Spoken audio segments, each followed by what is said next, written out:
Benedict, may sagot na ba ang COMELEC sa panawagan na magkaroon ng hybrid election system?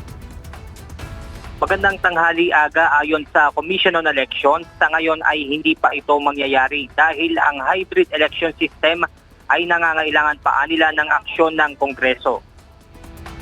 Patuloy na pinaghahandaan ng COMELEC at maging ng mga election watchdogs ang May 2025 midterm election. Kanina muling ipinaliwanag ng COMELEC ang pagkakaroon ng transparency sa darating na halalan.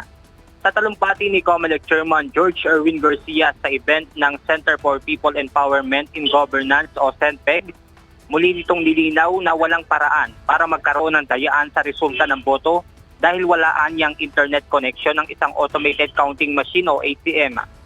Ayon kay Garcia, alas 7 pa ng gabi magtatransmit ng boto mula sa presinto at tatanggap ng boto ang makina na nasa canvassing area.